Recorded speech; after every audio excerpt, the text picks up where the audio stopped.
Hola a todos, muy buenas noches. Mi nombre es Edgar Alonso Villabona Rangel y les vengo a presentar este proyecto de investigación titulado Más allá del extractivismo y identificando activos territoriales en la zona de influencia del páramo de Santurbán para el ecoturismo. El páramo de Santurbán es un ecosistema que tiene alrededor de 142.000 hectáreas en la región de Santander y norte de Santander, a una altura de entre los 2.800 y 4.290 metros sobre el nivel del mar. Es considerado uno de los espacios muy importantes para el desarrollo del turismo regional, una zona de alta influencia ambiental porque nutre hídricamente a ciudades cercanas y varias poblaciones aledañas a este ecosistema. Sus majestuosos paisajes y riqueza aurífera la hace de gran importancia e interés del sector privado y el Estado para extraer los minerales que se encuentran en estas montañas. Es por eso que años atrás y en estos últimos años se ha puesto los ojos en este sector con el fin de explotarlo a gran escala para sacar los minerales que están en estas montañas.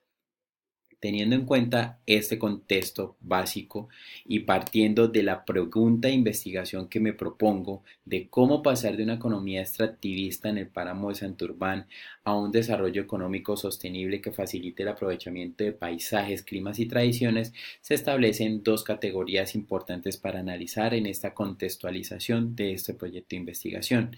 En primera medida, se estudia qué es la economía extractivista, entendida como la extracción de grandes volúmenes de recursos naturales, materias primas que son orientadas a la exportación y que tienen poco o escaso procesamiento dentro del país de origen y están insertadas en mercados globales. Así lo afirma Eduardo Gudinas, pensador ambientalista, investigador y activista uruguayo, quien ha escrito innumerables textos y papers sobre este tema.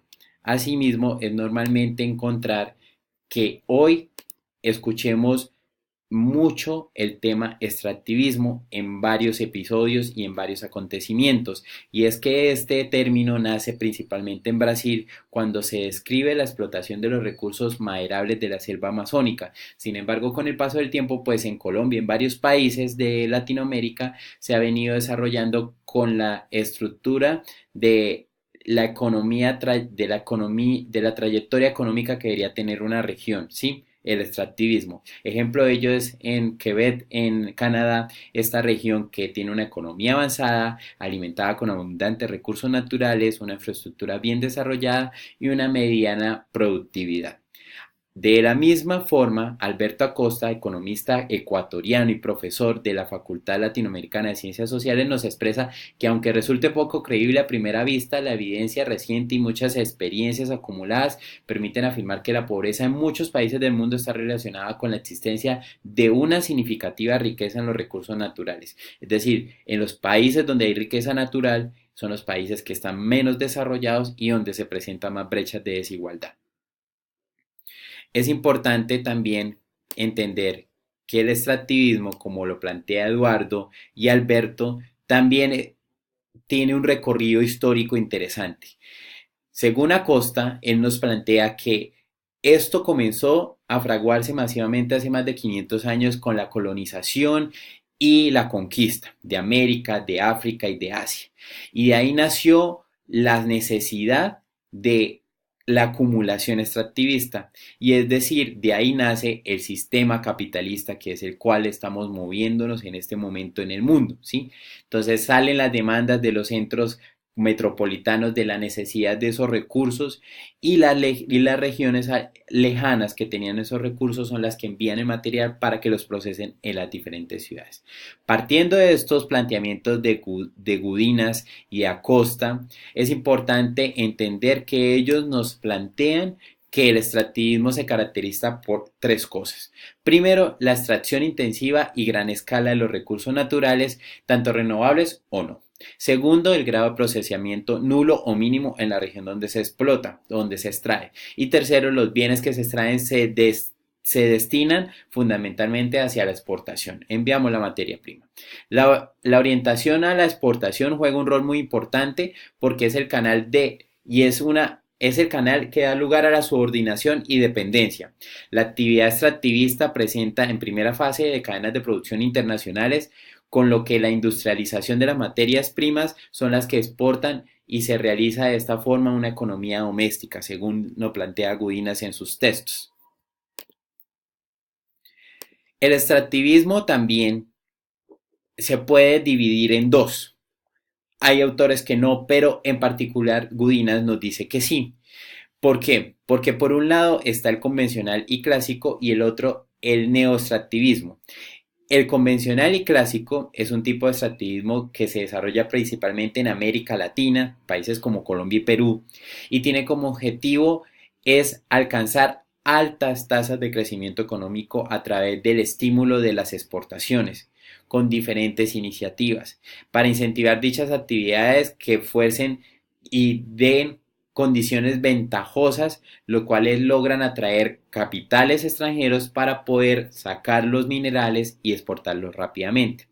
El neoextractivismo son, a partir de las limitaciones del extractivismo clásico, la idea no es renunciar a la explotación de los recursos naturales en un periodo de bonanza de precios, sino al contrario, sugerir propuestas y una serie de propuestas que conlleven a confrontar dichas barreras que se van presentando, ¿sí? Y empiezan a cuestionarse planteamientos ortodoxos, donde en el mercado, el capitalismo y demás. Bajo este argumento y diferentes fallos, la intervención del Estado en el neoextractivismo es muy importante y resulta fundamental prácticamente porque aquellos sectores que se consideran estratégicos, tales como la minería y el hidrocarburo, son de importancia para la economía en algunos países y forman el modelo de explotación de recursos naturales, en concreto en el sector petrolero, y redunda en el sector del desarrollo social o de una región. Ese es el extractivismo neoextractivismo, que va enfocado más a la presencia del Estado como tal. Es importante entender que tanto el Banco Interamericano de Desarrollo como otros autores han planteado que cuanto más rico sea en recursos naturales un país, más lento siempre va a ser su desarrollo y mayores las desigualdades internas. Otra categoría muy importante en este proyecto es el desarrollo económico sostenible, y entonces encontramos que ha venido una serie de ampliaciones de este término. Entonces, este término nace cuando se crea en las Naciones Unidas la Comisión Mundial de Medio Ambiente y Desarrollo en el 83, y después en el 87 se crea el informe de nuestro futuro común, donde prácticamente en este informe se define que el desarrollo sostenible es aquel que satisface las necesidades del presente sin comprometer la capacidad de las generaciones futuras de satisfacer sus propias necesidades. Con el paso del tiempo vino evolucionando este concepto y lo cogió Escobar, particularmente reconocido por su trabajo crítico en los impactos ambientales y sociales en las estrategias de desarrollo impulsadas en América del Sur, y él plantea que estos nuevos debates mundiales en torno al desarrollo se enmarcan en un proceso más amplio. Uno, por la problematización de la la relación entre naturaleza y sociedad desde una perspectiva de globalización del ambiente, movida por el carácter destructivo del desarrollo como tal, y segundo, la degradación ambiental a gran escala mundial. Entonces, él plantea esto a través de tres discursos muy importantes que nos da: el liberal, el culturalista y el ecosocialista, ¿sí?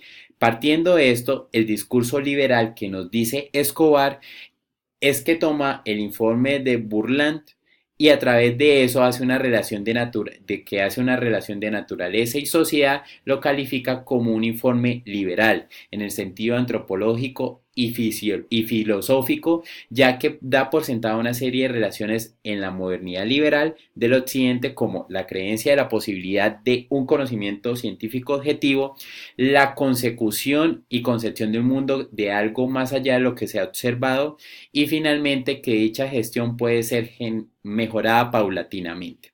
Por otro lado, presenta el discurso culturista,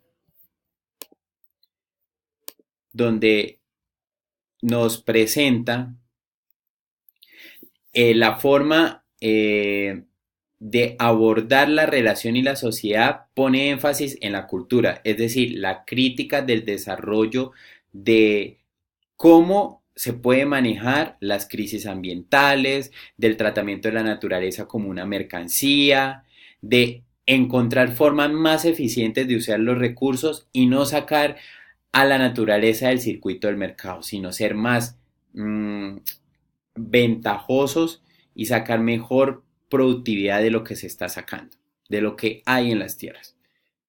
Finalmente, en síntesis, Escobar, tanto en el discurso y en los diferentes discursos, realiza una crítica al discurso neoliberal del desarrollo sostenible, aunque desde distintas miradas. Una desde la perspectiva ecosocialista, el discurso liberal del desarrollo sostenible no pretende la sustentabilidad de la naturaleza, sino del capital, mientras que el de la culturalista, lo que está en juego es la sustentabilidad de la cultura occidental. Finalmente, en este desarrollo de conceptos de mi proyecto es importante abordar el concepto de ecoturismo. ¿Por qué? Porque al final lo que yo busco es cuál sería ese concepto para los paisajes, climas y tradiciones que debería tener para aprovecharse el páramo de Santurbán de otra forma que no sea el extractivismo. Entonces, es importante entender que el término ecoturismo nace en los años 80 y se empieza a utilizar el término ecoturismo prácticamente en los 90 cuando aparece la primera definición que le hace la Sociedad Internacional del Ecoturismo, que dice que es el viaje responsable a zonas naturales que se conserva el medio ambiente y mejora el bienestar de las poblaciones locales. De esta forma, entendiendo que aunque se desarrollen esas actividades de visita a lugares naturales, se va a dinamizar la economía de estos lugares.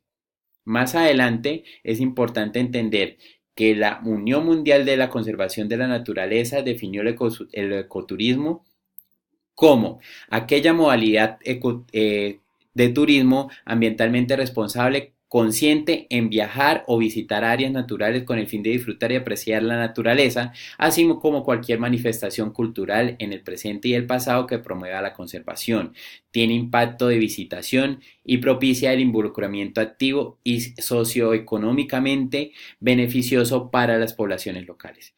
Muchas veces se confunde el ecoturismo con otras actividades, que eso es importante tenerlo claro. A partir de todo esto, esta es la matriz y estos son los conceptos macros que vendrían a desarrollarse dentro de mi proyecto para poder llevar a cabo una investigación rigurosa de identificar esos activos que están en el páramo y que podemos pues sacar provecho para mejorar esta región de Colombia y no depender solamente de la economía extractivista. Agradezco muchísimo su atención. Si tienen aportes y algo por compartir, bienvenidos todos y todos los autores que me puedan compartir, excelente. Muchas gracias y feliz noche.